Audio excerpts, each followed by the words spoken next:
Brown stole my lesson, so you guys can go home. No, I'm just she did a fantastic job, and that is, I love what she said, because that is the reality of it, that it is so much more than silly games and a teacher teaching a class, but they've really come together as a community, and it's just been a privilege and just an exciting thing to be part of that. I want to start today by talking about my dog, Theo, whom I love very much, probably a little too much, but that's okay. We got Theo when I lived in Rhode Island. We would take him on hikes all the time. We moved here in an apartment just over the bridge, and we would take him on walks around the lake multiple times a day because we didn't have a yard, and when your dog has to go to the bathroom and you don't have a yard, you have to take him to the bathroom. So we walked him a lot, we went hiking with him a lot, and then we moved to our new place, and it has a yard, and it's the greatest thing because when I'm busy, I can just put him on the leash, and then he can go to the bathroom. I don't have to walk him. Or more accurately, when I'm feeling lazy, I can just put him on the leash and I don't have to walk him. And it's wonderful. Except that I had a friend visit. His name's Paul. Paul came and he looked at my dog, Theo, and he said, he's pretty blunt, so he said, "Theo's fat." and I said, "No, he's not. He just has his winter coat on, like classic defensive answer. He's not fat. He's just, he's just fuzzy." Yeah, thank you. And you get it. And so I told Paul, no, that's not true. And then I went to the vet, and you know how that went. I went to the vet, and Tom is my veterinarian. He's the guy playing on stage over there. He's a great vet. Free commercial. If you need a vet, go to Tom. He's the best. His bedside manner is 10 out of 10 because he didn't tell me that Theo was fat. Instead, he said, "Last time we weighed your dog, he was 20 pounds. Now he's 35. So, moral of the story, Paul's right, Theo's fat. Okay. And the reason that I bring this up today, the reason that I share with you that my dog's a little overweight, is this. There was a reality happening under my nose, and I didn't even see it. He was legitimately, in real life, physically getting fat, and I could have noticed, I just missed it. And this is kind of the emotion that we enter into our text today, this kind of unwelcome surprise, this feeling of oh no, my dog's fat and I had no idea. That is the same emotion that I think we go into this text, because what we're talking about today, I think for the most part, it's a reality and it's actually happening, but we just, a lot of the times, a lot of us, myself included, fail to see it. And so I want to read this verse to you. It's Ephesians 6, 10 through 20. Jeff read some of it last week. And if you guys could turn there now, I'll give you a few seconds to do that.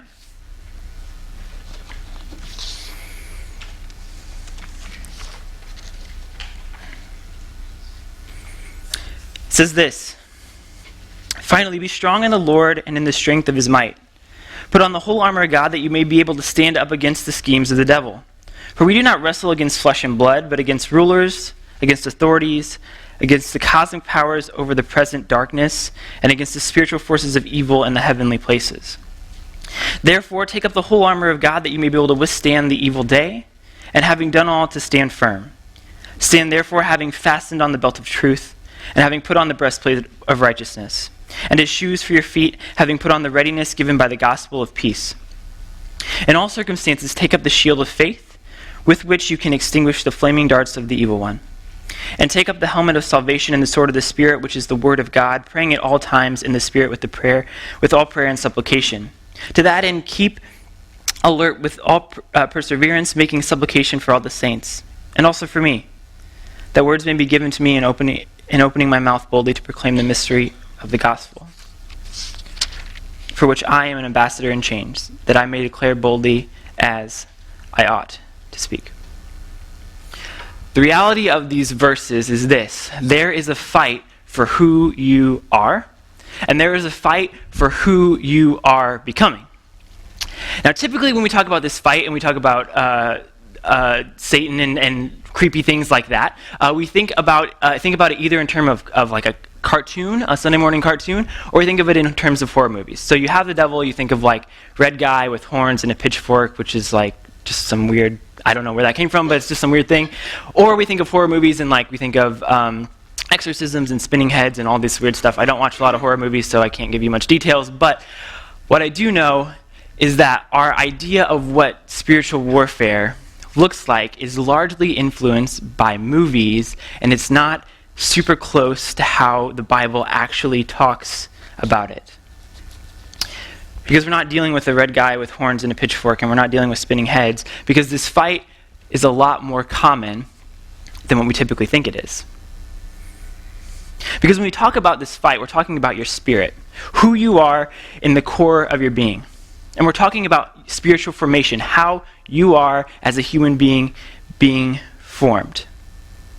And spiritual formation is this term that we just use to say, hey, you're intentionally being shaped into something. Who you are at your core is intentionally being shaped into something.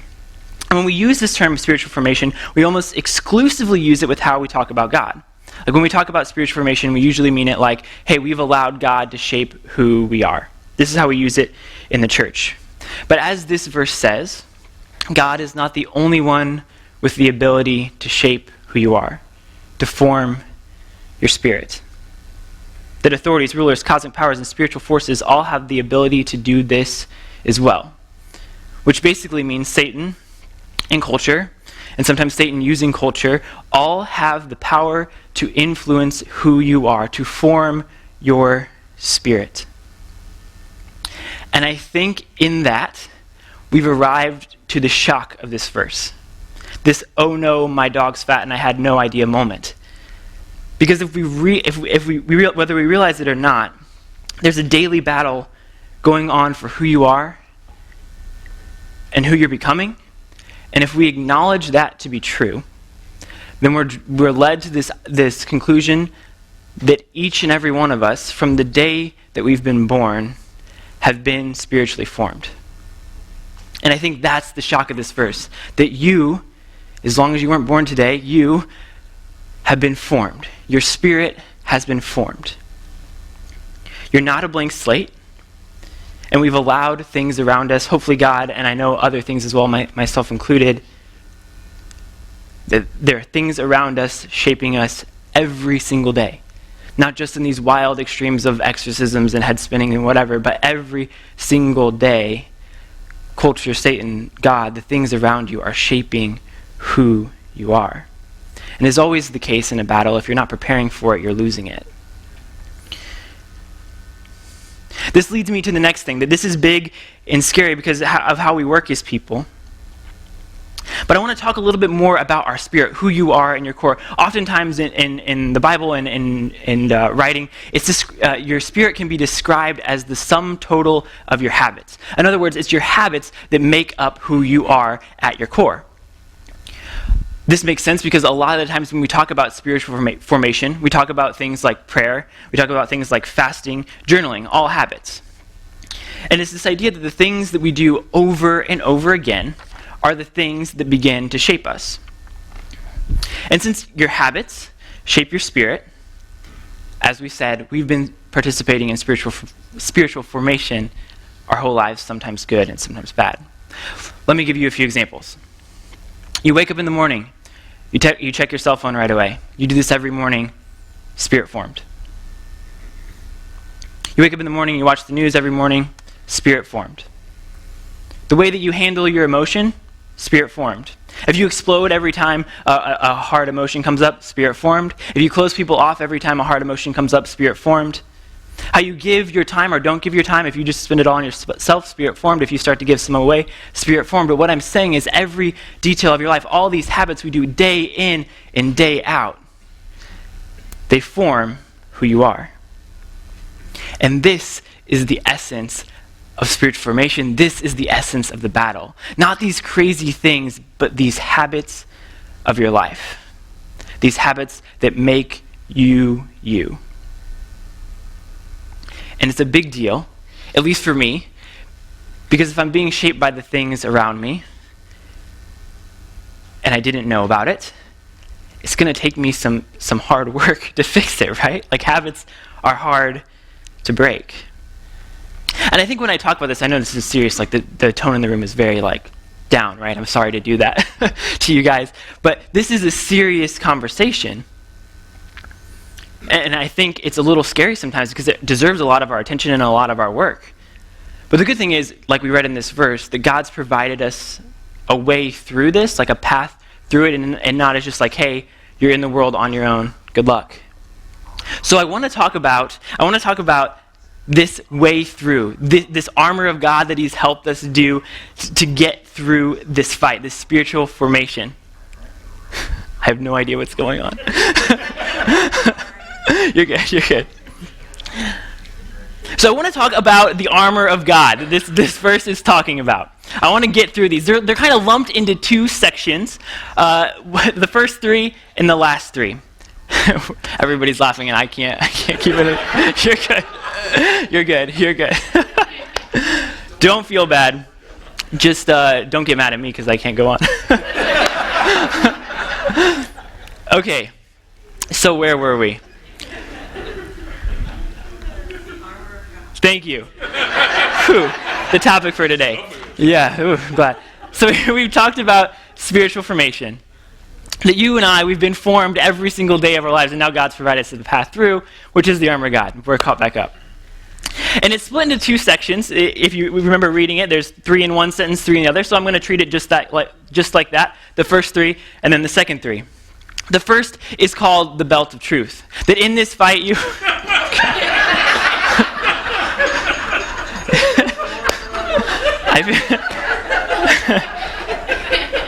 I feel like Jeff set me up or something. I don't know. Okay.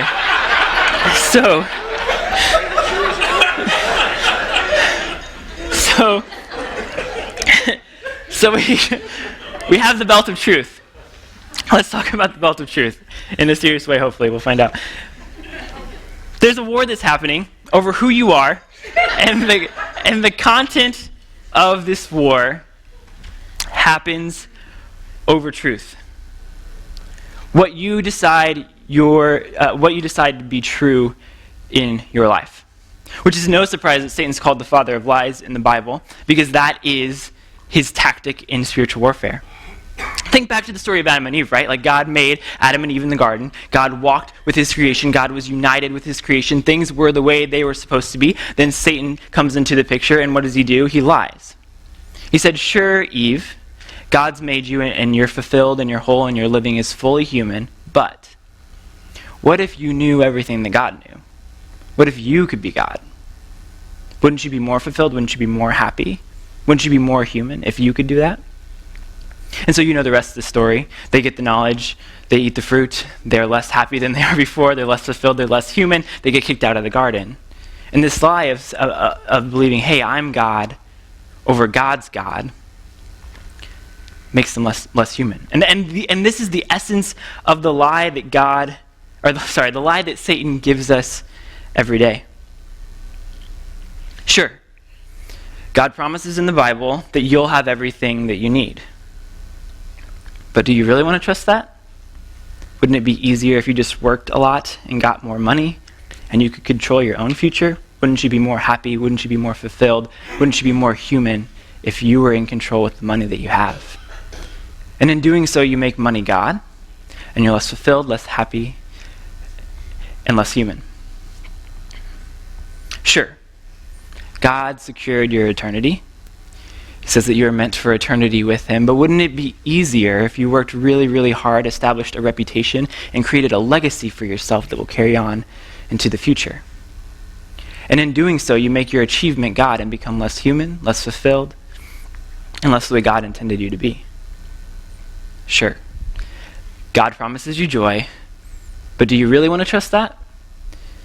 Wouldn't it be easier just to trade that for pleasure and entertainment and distraction? You don't have to think about that stuff, about whether you're happy, about whether you're fulfilled, about whether you're human. Wouldn't it be easier just to ignore it? And in doing so, you make pleasure your God. And you become less human, less fulfilled. This is the essence of the battle. Satan wants us in our habits and the little details of our lives to say, God, you're not God. I choose something else as God. And in doing you, deprive you of the presence of God. And that's what Satan wants, right? To deprive you of the presence of God. Satan doesn't really care if you're with him or not. He just wants to make sure you're not with God. And so I hear this a lot. I've said it plenty times in my own life, and I completely understand it. I hear people say, I haven't experienced God, or I don't feel God in my life? And of course we don't. If we haven't set up God to be God in our lives, how do we feel God being God? And this is what Satan is hoping to do, to set us up in this situation where we've pushed out God and created no room for God to be God, so we are deprived of his presence and less human because of it. This is the essence of the battle. This is what Satan uses to pull us from God. And it's not in these big, crazy ways like we said at the beginning, but it's in the details of your life, how you spend your time, what you do each and every day. This brings us to the breastplate of righteousness. And one thing is for sure, is if Satan's working to pull us away from God, God's working even harder to pull him closer to us, and he's more powerful and can do it better. And the thing about righteousness is this. Righteousness is this idea of being made right, in the right standing, in the right presence. And so righteousness is this idea of a line down the middle, and on one side you have God, who is righteous, and on the other side you have us, who are unrighteous. And in the Old Testament, they tried to earn their way back to God, but it just didn't work. And so what God did is God crossed that line. He went down to us. He died for us and said, listen, more than anything, you were created to be with me. You will be fulfilled. You will be human when you are with me, and I am going to make that happen. You will be righteous because I want you, my creation, to be with me. And God has done everything in his power to make that happen. The choice is then left up to us. Do we want to be with God or not? God's changed this reality from separation, which was the reality of the Old Testament, to presence again. And now we have to choose, is that what we want? And so this whole fight is who you choose to be with in your life.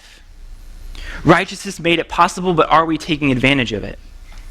Will we let God be our God and experience him, or we will let something else be our God and live apart from him? This whole fight is about who you are becoming and who you will be with. Are you the kind of person that at the end of it all says, God, I choose to be with you, or at the end of it all says, God, I can't. God, I still want to be my own God. God, I still want to choose to do my own things, and I want to let other things be my God. This is what the fight is over. Righteousness made that choice available, and now it's up to us. And then it ends with the boots of readiness, which is essentially to say, this battle is important.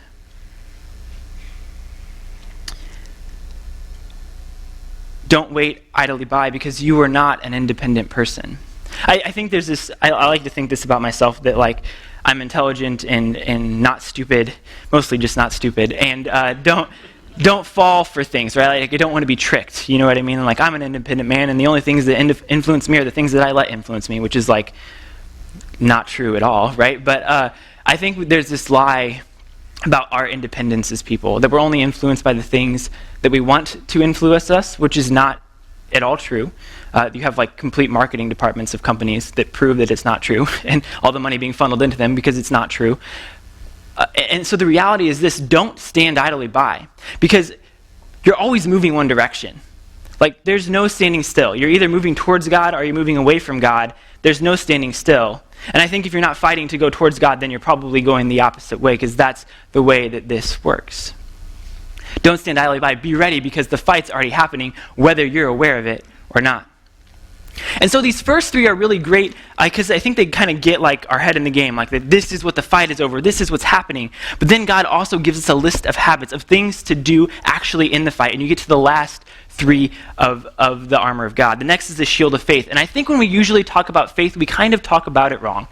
We usually think like, you know, the phrase like, if you just have faith, then you'll be saved, which is true.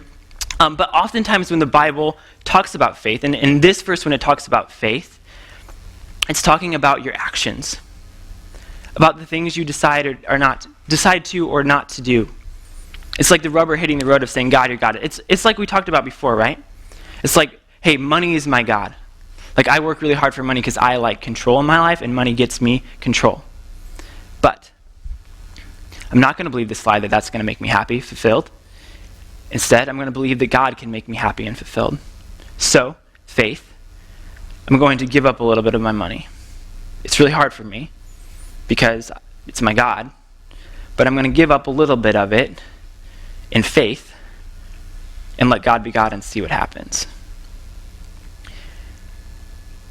It's like, yeah, I really like watching a ton of TV because I can be distracted from the things going on around me. But I'm going to get engaged. I'm going to get in this battle. I'm going to give up a little bit of that time and give it to God. I'm going to spend some time in prayer, even though it's not something I normally do. Faith. It's where we're shifting with our actions who we believe God is in our life. And the awesome thing about this part, the shield of faith, my favorite thing about this is for those of us who feel like we've plateaued with God, which I've been in that situation for years at points in my life, where I feel like my relationship with God is just kind of a straight line. It hasn't gone up, it hasn't gone down, it's just plateaued. I think this is the key to experiencing God. If you're sitting in your seat right now and you're thinking, it's been a long time since I've experienced God, or I don't know God, the good news of this is, you take a step of faith, you allow God to be God, and this is where you experience God. This is where we meet our God, is when we do this. And that is exciting. Like I said, I think for those of us who plateaued and are just looking for a breath of fresh air, this is exciting. We go on to the helmet of salvation. And again, we've talked about this fight just being overwhelming, right? Like a little bit scary. And the reality is that God is in control of this situation. That God has the power to change your habits. That God has the power to shape your character. That God has the power to change lives. You read the Bible. We've been working through Hebrews 11 with one of the students, and it's literally a list of everybody's life that God has changed. Because God has the power to break you out of this cycle, to change your habits. And the cool thing about this is that I think one of the things that trips us up the most when we're following God is discouragement. That we try to follow God, we're saying, God, we're going to do it, and then we fall off and we get back into our old habits, and we're like, I don't even know why I'm trying. This is frustrating. I can't change. And in doing so, we believe another lie from Satan. Habits are hard. Like, it's hard to break a habit. On average, it takes a person from 7 to 8 times of legitimately trying and starting over to break a habit. Like when somebody who's an alcoholic tries to quit drinking, it takes 7 to 10 times of falling off and going through that whole miserable cycle again to break it. Habits are hard to break. But I think the reality is of this idea of salvation is that we're allowed to fail. That it's okay that we mess up. And the amazing thing about this idea that we're okay to mess up because God has already taken care of your salvation is that we learn through our mistakes. I don't know about you, but the biggest periods of growth in my life when I have miserably failed. I did church planting in New England. The students know this, they make fun of me for it all the time. But I church planted in New England, and we failed at the church plant. We didn't do a terrible job, but we failed in terms of it didn't work. The church doesn't exist anymore, right? We failed. And it made me kind of look at myself and said, what lies am I believing about myself that simply aren't true that got me here? Because I thought I could do this, but there's some things that I just need to work on. And I've ignored them because I didn't believe them to be a problem. And so there's this cool thing of like, you're not in charge of salvation. And while God is worried about your perfection more than anything, he's worried about your presence with him.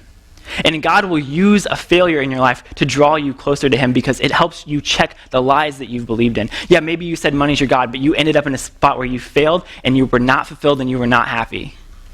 Maybe you said pleasure was your life, but it doesn't fill you. It doesn't fulfill you like it's supposed to. So you hit this point, and you say, God, I believed in this lie, and I'm not fulfilled anymore. And so I love this idea of salvation, because unlike the Old Testament where they had to prepare to meet God, where they had to make themselves right to meet God, it's no longer the case.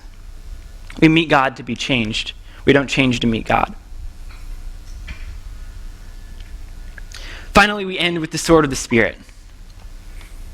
I love the sword of the Spirit. It also says, it's the sword of the Spirit. It's the Word of God and it's prayer. And I love this because, like, if you go to church, people are like, read your Bible and pray. And you're like, I know, I'm supposed to read my Bible and pray. And then, like, we go home and then we don't read our Bible and pray because it's a cliche. And nobody likes to just hear all the time, go home and read your Bible and pray, right? Like, it's not like you're like, I know, I've been hearing that since I was 2 or whatever, right? But I love it because it's set up as the only offensive part of this whole thing. Like, it's all armor, and then you get, like, prayer in the Bible, and it's like, sword, now you can attack somebody. Like, this is cool, right? Like, you get a different kind of thing. The goal of all this, like we said, is unity. That you might choose to become the person who is with God, who chooses to be with God. So if you do all these things that we previously mentioned, but you don't actually know God at the end of the day, then there's no point to all of it. Like, those other things cannot save you if you don't actually know God when it's all said and done.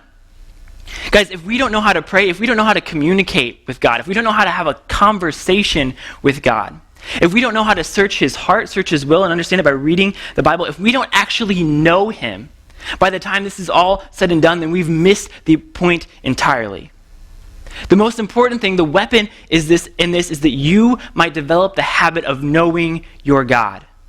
He's not meant to be far off, to be far away, but you are meant to know how to talk to him and know how to read his word and understand his will.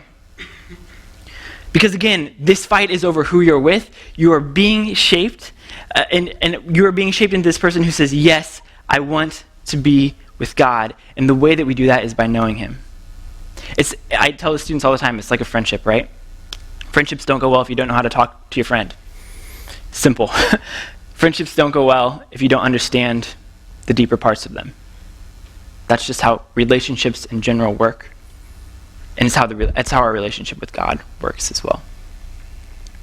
So we've gotten through this list, these 6 things. Now that I've gotten you through it, I want to make a confession. I hate lists. Like, I really hate lists, like a ton. Because I give you a list of 6 things, if you're generous. Like, maybe I gave you like 9 things. I've given you a lot. 6 things you can do. All these 6 different pieces of armor. And 6 is a lot of things to choose from. And when you have 6 things to choose, you usually choose one thing, and it's do none of them. So I hate lists. Because I want you to do something. Like, I want this to I want to help you in this fight. I want you to be able to choose this. And so we have our scary Theo moment. Oh no, my dog's fat. What do I do? Oh no, I've been spiritually formed. I didn't know. What do I do now? And oh no, I've been spiritually formed in such a way that I may not be experiencing God the way that I had hoped to experience God. We had this scary battle.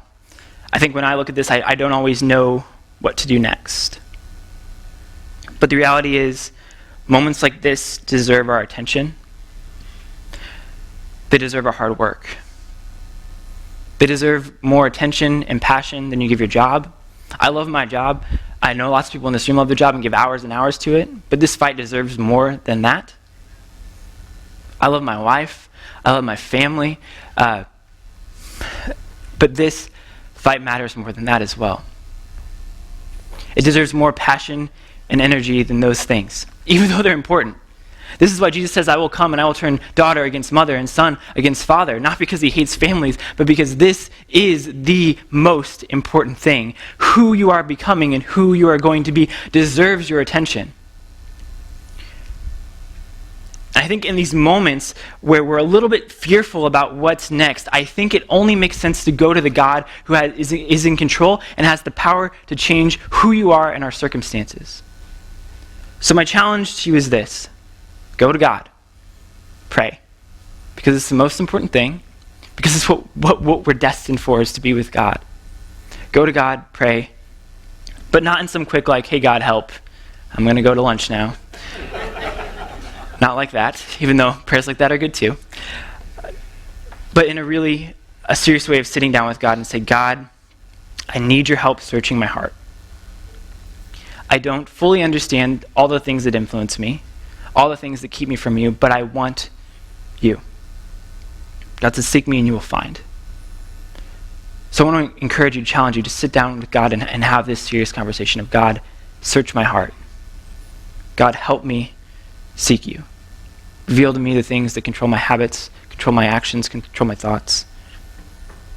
And in doing so, my prayer for today, may you experience God in a way you've never experienced him before, because you're allowing God to be God in a way that you've never done before. Let me pray. Dear Lord, I thank you for this morning. I thank you for just a time to have a serious conversation about who you are,